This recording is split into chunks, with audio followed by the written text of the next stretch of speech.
In Sha'ar base at the Nefesh HaHaim in Perek, near the end of Perek Hay, where we're going to begin tonight, Perek Vav, we have a great Haggah, a really important one about the language of the Torah, Medaberes Torah B'Lashon B'nei Adam, the anthropomorphisms. So I'm beginning, well, just remind ourselves a little bit what we've been talking about. The HaKadosh Baruch Hu is Nister mitzad atzmo v'nigla mitzad maisav. He is Atzmuso Yisbarach is unknowable, and yet he made himself known to us. B'maimid Har Sinai, and really through Brias HaOlam. And he announced that when he said, Anoichi Hashem Elokecha. And I was thinking, just a word, a chiddush from Rosh Hashanah, that the shofar is like a bridge between the knowable and the unknowable. Because the shofar comes from this really deep inner place within, the Baal Tokeah. He blows from, his lungs, but it's a deep place inside your body, and it's a place where Vayipak Ba'apav Nishmas Chayim, God blew a soul into Adam, and when we blow the shofar, we're returning some of that. We're putting some of our breath and our soul and our life force back out through the shofar, calling on to God. And the shofar is also a prayer. It's a wordless prayer. And we do a lot of praying and a lot of oisiois, hakdoishois. We use a lot of letters and words on Rosh Hashanah. And a lot of times we know what they mean. And with the shofar, we have names, Tkiya, Shvarim, and Trua, and those have meaning. And the different sounds of the shofar, a long blast or a short blast or a medium blast, those also have discernible meaning. But I just think, after all is said and done, could we really understand what the shofar is saying? I think we can't. I think there's this really visceral message in the shofar that can't be put into any words because it's like unknowable. And so that's what we're sending, this prayer back to the unknowable God by breathing into the shofar with the neshama that he's given us. And there's this connection on a really deep level beyond the power of speech, which connects us to our Creator. So I think that's pertinent to what we're discussing here in the Nefesh HaHaim. So here's where I wanted to start with the Rambam. Remember that the Rambam was a giant, and he doesn't really have a connection with the Kabbalah. And so the mainstream and certainly the scholarly opinion is that the Rambam was not privy to the secrets of the Kabbalah, because at that time in Jewish history, the Kabbalah was like a school, and it was handed from Rebbe to Talmud. The texts mostly hadn't been written, and it was really a secret. So the Ramban got it, the Ravid had it in Provence, in France, they had it. But where the Rambam was, he didn't have it. He doesn't know the terminology and the paradigms, the constructs of the Kabbalah. So when he writes the Moir Nevuchim, which is a book of Jewish philosophy, to try and figure out, how a Jew should think about the world in light of Aristotelian philosophy, because he's in this sophisticated Muslim, world, and they're pretty smart and they think, about all these things. And the Torah has all these anti-philosophical things when it talks about Yad Hashem and Einei Hashem Elokecha Ba. So God's eyes, God's hand, what does this mean? Philosophy says God is incorporeal. And ani mamim b'emuna shleima she'ein lo guf ve'ein lo demus haguf. That's part of our creed. And yet the Torah contradicts all these fundamental beliefs of ours in philosophy. So how do you put that all together? So the Rambam, of course, was a giant, and he did his best, and he gave us a whole book about it, and it's wonderful, of Jewish philosophy, like a cornerstone of Jewish philosophy, but it seemingly doesn't take into account the Kabbalah, because he didn't know the Kabbalah. And so here the Nefesh HaChaim, which is coming, it's really the Vilna Gaon's version of the Kabbalah of the Arizal and of the Zohar and all the Sfarim. And so here he's quoting a Rambam, which is great, just to bring in another school of thought and to show that on certain issues there's common territory. So he begins this paragraph by saying, V'gam HaRambam Zal katav b'Moir Nevuchim Minayim Beis Michelek Aleph Shekol HaOilam Bichlalo Mikra Shir Koma. So I told you before that I have this scholarly edition from Rabbi Frankel, and really the Rambam does not use that term. Shir Koma, although it's found in Chazal, but it's basically a Kabbalistic term, and the Rambam does not use it. He does do the following. Beherich lahamshil klal chelkei ha'olam lechelkei evrei ha'adam v'kol inyanav shebo. The Rambam does use, I would call it allegory, and say that the whole world, the universe, corresponds to like the structure of the human body. V'shehu yizbarach hu nishmas ha'olam ki inyan ha'neshama leguf ha'adam ayin sham. So that is fascinating that the Rambam, coming from a totally different place and without the Kabbalah, but like you could understand why a person would get to this. He refers to like God as being the soul of the world, that the whole world is like the form of a giant man, and God is the soul of the universe. Again, it's allegory, it's not exact, but you know, in Breslov they use the term lev ha'olam. They refer to God as lev ha'olam, and here this is nishmas ha'adam, or nishmas ha'olam ke'inyan haneshama leguf. Vidvarav zal re'uyim lemisha amram. So the Nefesh HaHaim is praising the Rambam for that term of calling Hashem nishmas ha'olam. Shekein mevuar bezoar. So the Rambam was like mechaven to a Zohar without ever seeing it. Umidvarav zal nishma ledidan le'inyan seder klal ha'olamois kulam yachad. So we're also using that paradigm that he's been quoting a Maimer Chazal, that there's a certain comparison between the neshama in the goof and a Kadosh Baruch Hu, and he showed that it's not one-to-one because the neshama is limited and Hashem is unlimited and created everything, but there's certain parallels. And so he's now bringing that also even the Rambam, through the derech of philosophy, also came up with an idea like that Hashem is nishmas ha'olam. I'm just curious why this, the idea that the Torah is using, bodily corporeal parts, yes, is causing, so much consternation. I mean, to me, it's like, okay, the Torah was given in a time of corporeal gods with a small g. Yeah. That's what people were used to. We went the other direction, but this, and it's anthropomorphic. End of story. You get over it in 10 minutes, move on, next case. Like, why is this so troubling?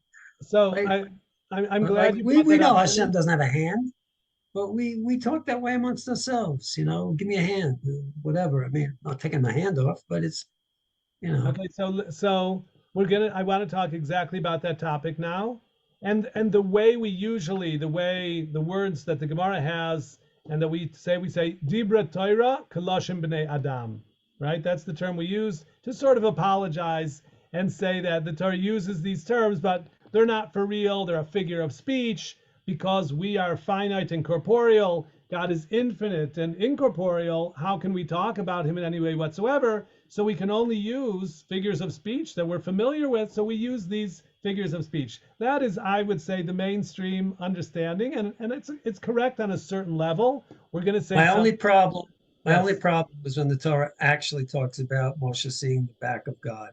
That's a little troubling. So what we're going to do now in this Haggadah is a different approach to these languages, and it's almost going to be the opposite. So he's going to say something great. So I'm happy that we're studying this tonight. Jay, did you want to say something? Yeah. I don't know. I think perhaps there's another way of interpreting what the Rambam is saying, is Nishmat Olam, that Hashem is the life force of the world or of the universe. That Nishmat could be the life force. He may not be referring to anything Kabbalistic, really. Okay. I mean, you don't have to be a Kabbalist to say Hashem is the life force of the universe, of the world. Agreed. That the world cannot exist without Hashem. Life force. I'm good with that. Nishma as neshama as life force. I agree with you. So there's similarity, but yes, it's Kupshuto. Okay, so here we go with this Haggav. V'zeu inyan kol hatoyarim anizkarim b'Torah alav yitbarach. Ayin, yad, regel, the eye, the hand, the leg, the kayotze. Hakol mitzad hischabru so yizbarach la'olamois shehem mesudarim al zeh haseder b'chol elu ha'ivarim. These are references to a connection between Atzmuso Yizbarach and the created worlds. And they function, or they play an analogous role to these organs. Vehem shmot atzmiim lahakochot v'haolamot lo mushalim. Okay, look what a provocative statement that is. These are not borrowed terms. Mushal means a borrowed term. This is not a borrowed term. This is real. There's something called Yad Hashem, Ein Hashem, Regel Hashem. And it's not Be'atzmuso Yizbarach, because you can't say that, and he's not corporeal. But in as much as his will of the Ein Sof Baruch Hu connects up with the world to, let's say, move the world, that's like Regel Hashem. To see the world, to be cognizant of what's going on, that's called Ein Hashem. And he says that that's really the truth of what an ayin or a regel is. And the borrowed term is what I have. Okay, when my leg and my yad and my ayin, that's a borrowed term, because the real thing is a spiritual thing that God has. A connection between Ein Sof Yizbarach and the Oilamos. I want to read more of the Hebrew. V'chein gam be'adam einam shemot mushalim v'gam lo shehem be'adam rak l'siman v'remez la'inyanim ha'elyonim ha'nelamim ke'inyan Hashem shel adam shu siman lo'oiso hatzura ve'tavnit shehu skam likroisa v'zeh Hashem ela shegam be'adam hem atzmiim kevan shehu kalul u'meshuchlal u'mesudar b'tselem dmus tavnis ha'olamois. So he says they're not borrowed actually in mankind either. These terms also have a reality on the human level. Again, they're v'gam be'adam einam shemot mushalim, v'gam lo shem be'adam rak l'siman v'remez le'inyanim elyonim. It's not just that they're a reflection of what's on high, but there's a correspondence here, there's a parallel here. They are reflecting essential characteristics. Shegam be'adam hem atzmiim keven shu kalul u'meshuchlal mesudar b'tselem dmus tavnis ha'olamois. The world and God's connection to the world and man are like three versions of the same thing. These are parallel universes, okay? The ayin b'moire, Ubesefer Avodas HaKodesh, Chelekatach L'Mashehisig Al Rambam, Uberei Sha'ar Oira, and the Pardes, Ubeshla Be'akdamas told us Adam. Okay, they all talk about those ideas. Again, so what we've done, though, is very important to me, that more than talking about Yad Hashem, Ein Hashem, Ragle, Shechina, etc., those are more than just Dibra Torah Kalashim B'nei Adam, or like Shimon said, because we were coming from a pagan background, so their idols had arms and legs, so we also had to refer to our God with arms and legs, but really he doesn't have them, okay? And it says here, no, there really are such things. They're not corporeal, they're not physical, chas v'shalom, but they're like, again, there's a certain parallel in functionality, in role-playing, of your eye being a source of cognizance. You know things because you see them. Your hand is a kli ma'aseh. It's a tool you use to do things. You write things, you pick things, all sorts of things you do.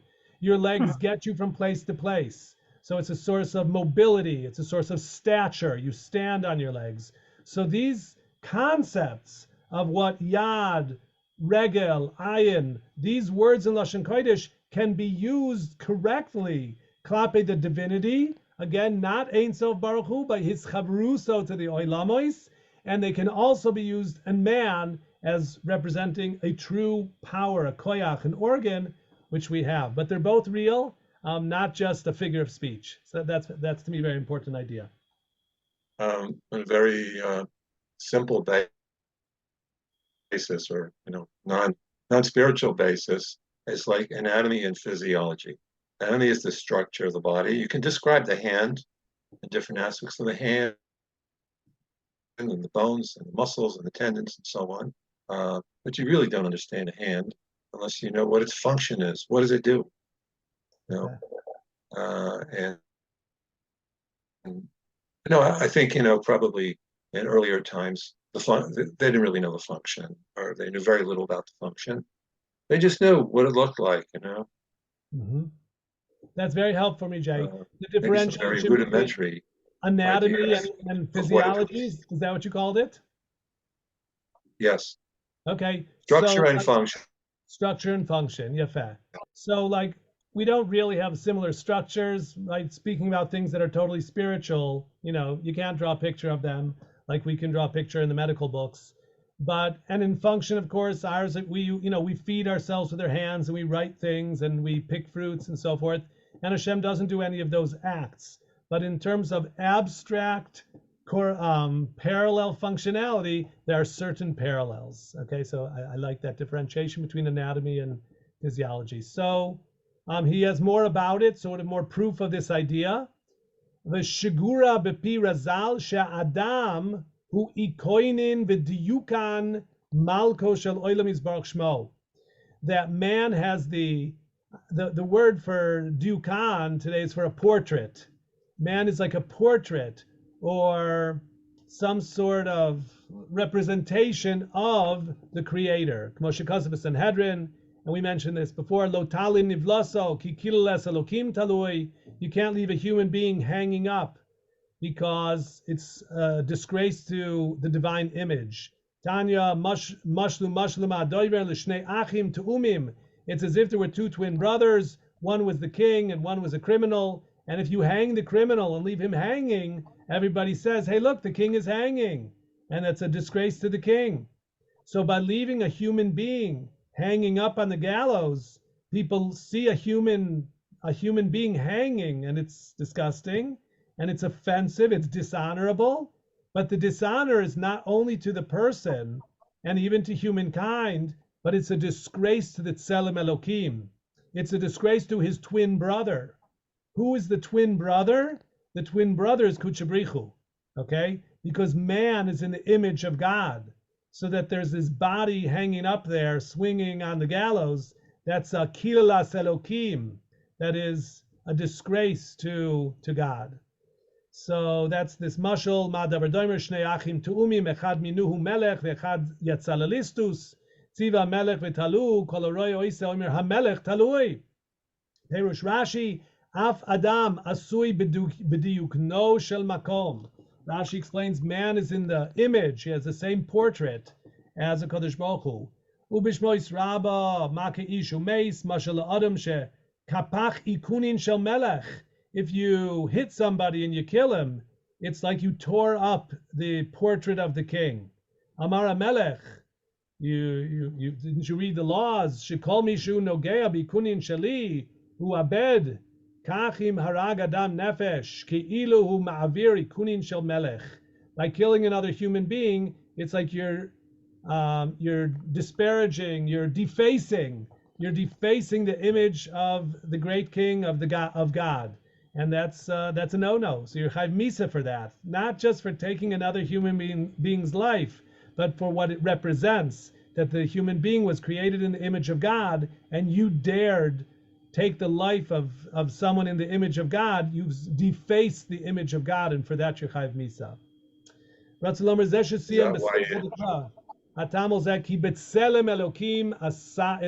Because man was created in the image of God. Yes? Okay, with that we concluded chapter 5. We're ready to begin Sha'ar Beis, Perek Vav. V'kamo she'inyan chibur v'kiyum nishmas ha'adam begufo, like a person's neshama is related to his goof, his body, hu ha'yedei achila v'shtia. If you don't eat and drink, right, we fasted for a day. You could fast for a day, 2, 3. There have been those people that died from hunger strikes, right, that they fasted so long that their soul left their body. So you could starve yourself to death, Nebuch. The connection between the body and soul is a function of eating and drinking. Ubiltam tipared v'tistalek me'aguf.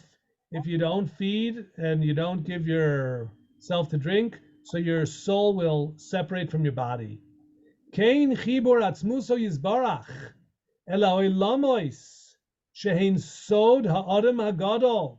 There's a parallel in the world of the divinity that also you have to maintain the connection between body, which is the oilamos, the extant reality that we're acquainted with, and the soul, which is like the Rambam said, nishmas ha'olam, which is kuchabrichu, which is atzmuso yizbarach.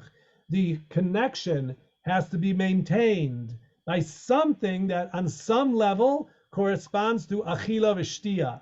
And of course, it's not going to be eating and drinking. So what is the means of maintaining this connection between the divine soul and the extant reality? Okay. Kedei lamidom l'kayam v'lo tigal nafsho isam gazro ritzon yizbarach sheyeh talui be'esek ha'toira uve'ma'asei ha'mitzvot ve'avodat ha'tfilah shel am segula. The answer is, what is the food and drink for this connection between the soul and the body of the universe? The answer, it's sort of surprising, it's obviously quite ethnocentric, but it is Jews doing mitzvahs and learning Torah and davening. And that's the food and drink of the universe that keeps everything working. Otherwise, if there would be no Torah and mitzvahs, there would be starvation. It would be like a hunger strike, and there would be a histalkus. There'd be a separation of soul, of the divine soul, and the physical reality of the created world, and they would come apart and cease to exist. God wouldn't cease to exist, but the world would cease to exist. So the Esek Torah, Masei Mitzvahs, Avodas Hatfilah Shel Am Skula, Biltam Hayahu Yitbarach. Without them, Hu Yitbarach Misalek Atzmuso Yizbarach Mehem. Hashem would withdraw unto himself. He would continue to exist the way he existed before he created the universe. Ukerega Hayu Chozrim Kulam the Efes Va'ayin. But everything that was created would in an instant cease to exist. It would be Efes Va'ayin, a total zero. Okay? It's again really powerful and fascinating idea that there's this maintenance of the universe, of the connection between the soul of the universe and its reality, its physical reality, and we are responsible for that through our Torah and mitzvahs. It's great responsibility for the Jewish people. Steve? Well, it's very timely with Rosh Hashanah, of course, because there is that brief moment where we don't necessarily get renewed as a universe. Okay. Exactly. This is what the stakes are. This is what he's deciding and sitting on, the throne of judgment. And is it worthwhile to continue this thing, or should I just pull the plug? So I agree. It's a really timely topic. We said it in the davening that afilu b'tarshishav, right? That even in the angels, he's evaluating. Are they really doing what they need to do? Is it worthwhile to continue it? So it matters what we do on Rosh Hashanah, our davening and our Torah and our tefillah and our mitzvahs. All these things play a role in sustaining this connection between Atzmuso Ein Sof Yizbarach and the created world. I can understand. Yes, Jay. I can understand in terms of the man's survival of man that's dependent on this. Why would the whole universe depend on that? Because without man, there's no point in having a universe. Exactly. The Kabbalah. Why the animals and everything should be destroyed because of that. Well, the world. I mean, the way we see, the way the Torah sees the world is that everything that exists was created to serve man, and man's in the image of God, and God said Nase Adam. He included all the animals and everything he created in the creation of man. So all those things are for man to serve God, and that's why the fish like it when we eat them on Shabbos. And I say, the foxes like it when we turn them into a shtreimel, everything is playing its role by being Mekadesh Shem Shemayim, by being part of the avodah in recognition of the Creator. So if man's not going to do it, if Klal Yisrael's not going to do Torah mitzvahs, there's really no point for this thing, and therefore, yeah, all the animals are also going to be pull the plug, and it's going to chayzer le'efes v'tohu. Why use the universe as a? I mean, the entire universe. We know now is so expansive. I mean, theory of relativity notwithstanding, it's infinite, and we're just a dot in that landscape, and it's all what's happening on God knows 100,000 light years from Earth is dependent on us. It's hard to fathom. Whatever it is that's going on out there, I don't know. Yeah, right. It's for sure a leap of faith, but I don't rule out life on other planets. I'm not taking a position on that topic right now, and Arya Kaplan maybe gave room to grant that, but I think the simple approach is that God created this really vast universe and put us in a certain place where there's a certain balance, right, of gravity and the right amount of nitrogen and oxygen and the temperature and the ultraviolet. All these things are really balanced so carefully because the spectrum that man can exist in is so narrow. We're so sensitive. If you get a 45-degree fever Celsius, you're not going to make it.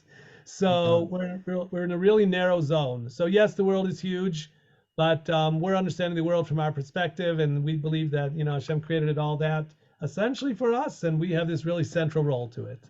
So I'm just curious, were you referring to sentient beings, or including, or it could be some amoeba crawling around Pluto or something? I'm gonna leave it. I don't know. I mean, I don't even know the number. I don't know if anybody knows the number of planets, exoplanets. Probably billions. Yes, billions. So no, there might be a planet that has the right conditions. Just say there. I think that's where all our socks. I think that's where all our socks go. The ones that separate. Yeah, you lose your socks. They're somewhere else in the universe. Yeah. Okay. Somehow. Yeah, eventually they reappear. L'chein Amru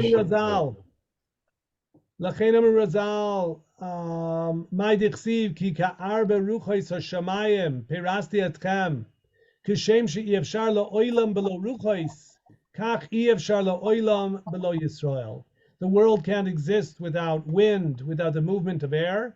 So too, the world can't exist without the Jewish people. Klal Yisrael plays a really central, important role in the Bria.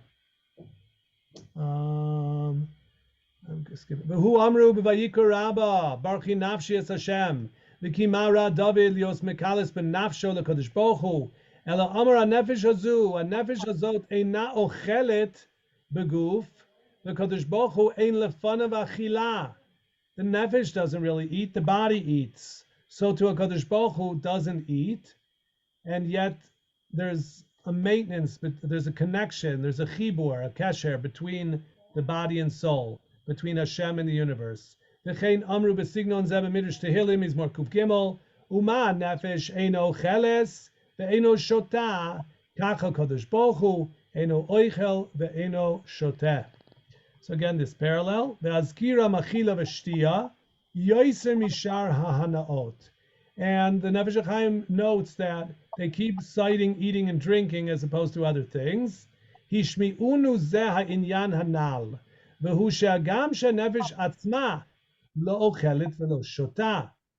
It's telling us the matter that we discussed above, that even though the nefesh itself does not eat and drink, even so the condition of the nefesh and the body being bound together in one, as one, and its existence for a limited number of days depends on the body continuing to eat and drink.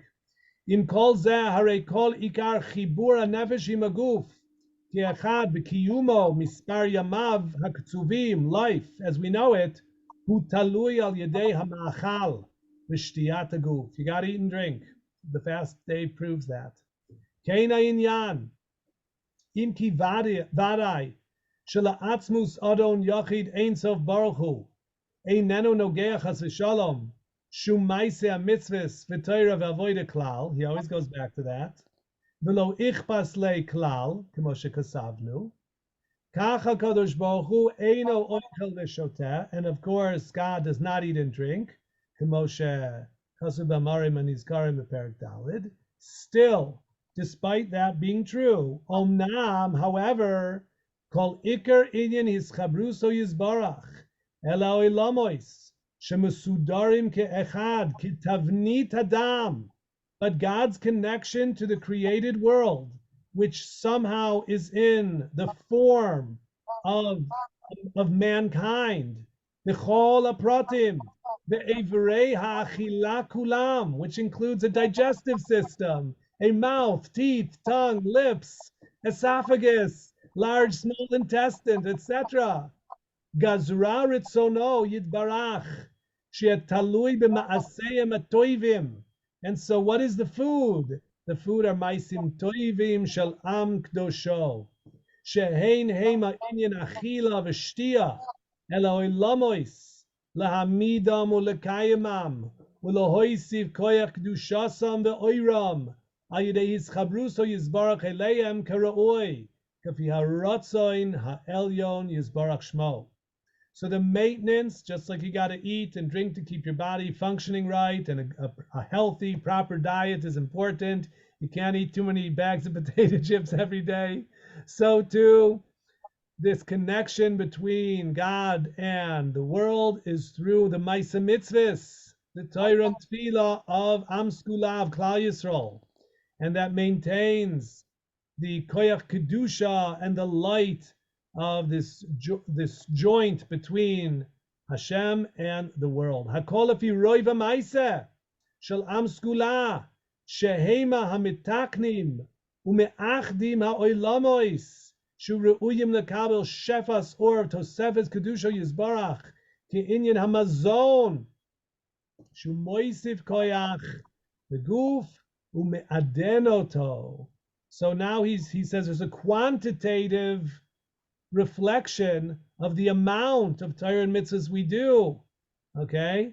That it is hakol afi roi v'maiseh of am skula, that it is our job to maintain and to unify the worlds, to continue to receive the divine shefa, the light and the influx of energy, the kedusha, which can be understood as being the mazon, the nutrition of the universe, coming from Ein Sof Yisbarach Shmo. Again, so it's a beautiful. There's a certain elegance in this parallel, in this analogy about how Torah and mitzvahs are feeding the system.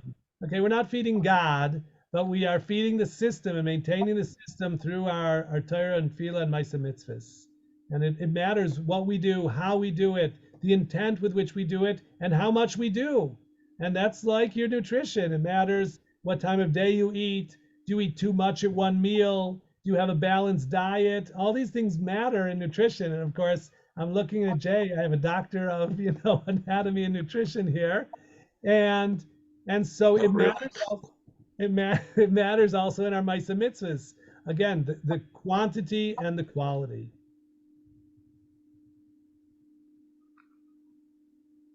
I think it's interesting. Yes. That it is very ethnocentric, as Rabbi pointed out, and it really doesn't.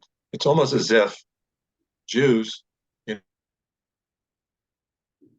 can be in some bubble, and they're maintaining the world through their Torah and mitzvot, and masim tovim, irrespective of what's going on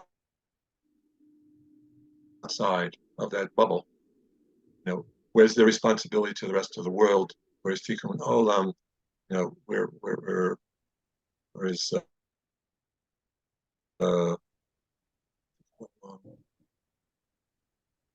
okay, that is and so covenant briot and all this. That is, it sounds to me like it's, we can exist within this bubble, and as long as we're doing, we're studying Torah, we're observing the mitzvot, we're doing good deeds with respect to each other, I, That's all. It's necessary. We don't it's have to not, direct it's the not, Torah. it's not ethnocentric. That's just an occupational hazard for people who are, in our particular role. We're an underrated people. If people really thought we were propping up the universe, be interesting to see how they would respond to us. I don't think that's the view. Anyway, we're shaping up in order to bring the Gentiles on board in case you thought they were just around to pay retail, you know? Yeah, well, it's not. It hasn't worked yet. It will. Don't jump the gun. I mean, except for maybe the evangelist Christians in the United States. Jay, Bunch of them. Well, we're not expecting them to be Jews, Jay. We're expecting them to recognize the oneness of Hashem and so forth. And to a great extent, between the Christians and Muslims, I mean, they've done that. I mean, Catholicism, it's a little, questionable, but So we can take credit for that. yes, perhaps. they're based on Abraham's faith. Right. But Jay, we're not saying that everything is right here in these two paragraphs. There's a world of pshat and remez and drush out there. We're talking right now about some soidos and about some, an important paradigm that is not, people don't know this so much, and Nefesh HaHaim is coming to reveal this. But you're right, there's a makom for tikkun olam and interaction with non-Jews. There's, you can't boil everything down into this. For being a steward of the world, and taking care of the world and not polluting it and not, yes, causing global warming and so on. Yafeh, I'm with you.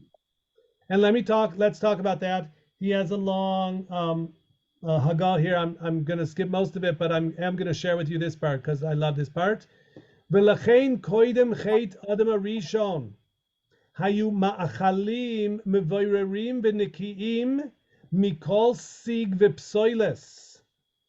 In the Garden of Eden, before the chet, so it was just a few hours. It was a very short time, on the clock, but it was very important time, and it could have lasted forever.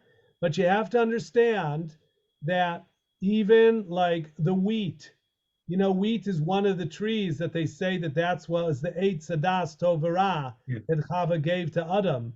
But today, when you want to make, bread from wheat, you have to do a lot of farm work. For that we have a combine, okay? But you have to thresh, and you have to winnow, and you have to grind, and you have to sift.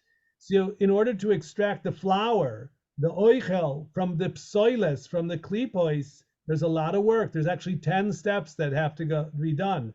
In the old days, in the Garden of Eden, we say it in the bracha, hamoitzi lechem min haaretz. It was bread growing on trees, okay? And the Gemara says in Ksubis, la'asid lavo, least Eretz Yisrael, is going to be moitzi gluskois yafois. There's going to be rugalach growing on trees, okay? You won't have to do all this heavy-duty farming. You won't need your combine anymore. And it has to do also with our digestive system. Like the mun, when they ate the manna coming down in the midbar, they did not need to eliminate waste because there was no waste. So it's a world without defecation because that's to get out the bad stuff, and there is no bad stuff. So koidem chet adam arishon, the food, and it was vegetarian, was without any psoiles, no klipois. The amru malachim ayutzoilim basar. Okay, here there was even fleishigs, there was even meat.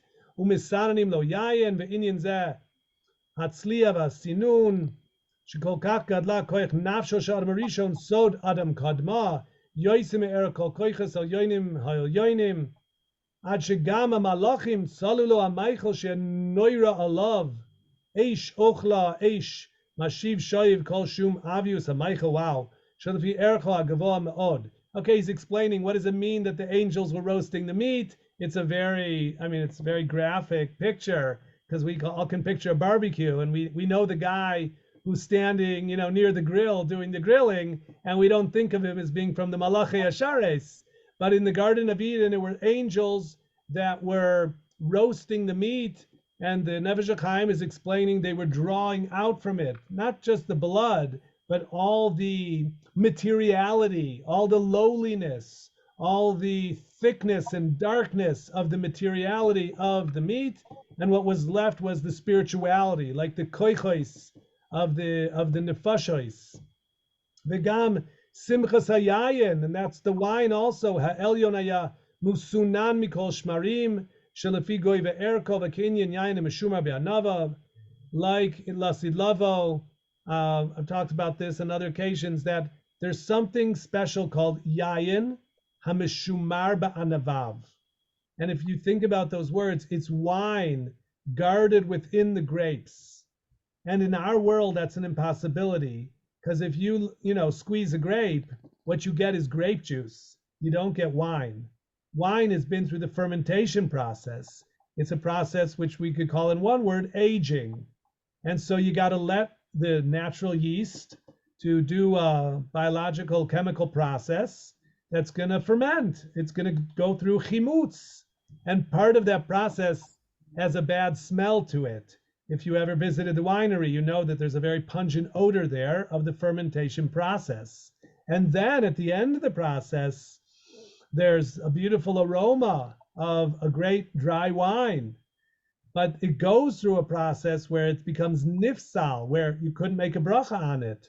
So that is like our world, where the grapes, what they give off to start with is merely grape juice. In order to get out the beautiful product, the wine, you have to age them. But la'asid lavo, there's going to be a period where there's going to be wine which is contained already within the grapes. And what it means, that's like a physical story, but the metaphysical, or the mashal, is that the grape is like pure. It goes through a process of it becomes sullied, tainted, like sin, okay? And then it fixes itself. Oh, and David remembers this from Sheva Brachas, that the yayin meshumar be'anav is the Baal Tshuva, and the children of the Baal Tshuva, that the Baal Tshuva has done something terrible, he's done an Aveira, and yet he's done Tshuva, he's come back to God on a deeper level. And so now he's something meshubach. And it says that about the wine on the Mizbeach. You can't pour grape juice on the Mizbeach. You can only pour yayin shechar. It has to be intoxicating. It has to have an alcoholic content. And alcohol comes from the aging process, which is a process of fermentation, which includes a bad smell of going bad before it comes back to be good. So that's our world, where in order to go through processes of deepening and sophistication, we have to get involved in some unsavory stories. But in the world to come, after we've rectified the chait of Adam and Chava, and we're back essentially in the Garden of Eden, so then, like I said, the ragalach, the fruit, the bread is growing on trees, and we express our faith in that every time we make a bracha. Baruch atah Hashem Elokeinu melech ha'olam hamoitzi lechem min haaretz. We say bread is coming from the earth, but bread doesn't come from the earth. Bread comes from angels in Berman, the bakery, and they do all this hard work to turn it into bread.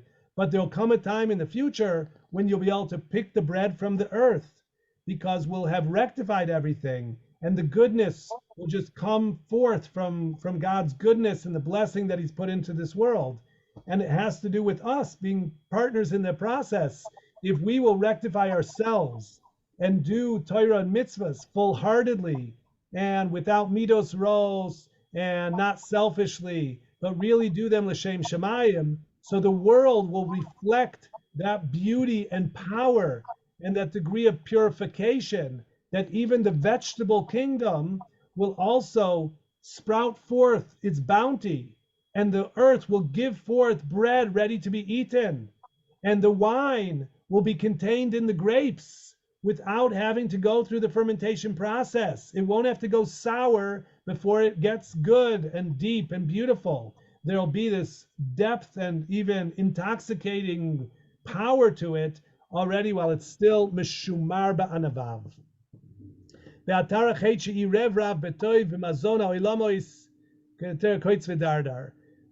because of the situation, because of the chait of Adam Arishon, what they did when they partook of the forbidden fruit was they mixed everything together. And so the outside got on the inside, and the inside got on the outside, and the good and the evil, and the evil and the good, and the oichel and the psoilis, and the psoilis and the oichel. Everything's a balagan in our world, and we see that today. That wherever you're looking for good, you find darkness and corruption. And where you look and you see darkness and corruption, there's actually some good things going on there. Our world is a total balagan. It's upside down. Everything's mixed up. And that goes all the way back to Adam and Chava. They mixed it up. And we're still, seeking and waiting for the day when it's going to get straightened out. And that's on us. We have the capacity to straighten things out by doing Torah mitzvahs, by making brachas b'kavana, by getting rid of our chatoyim, right? The aser simei tshuva, we can do tshuva. Ume'ein ze gamkein dora midbar kodim cheta egel. They return to that really high level. Inyan Haman sheifig et shara machalim and nivla be'evereihem. I mentioned that the manna did not have to be eliminated. There was no waste with it.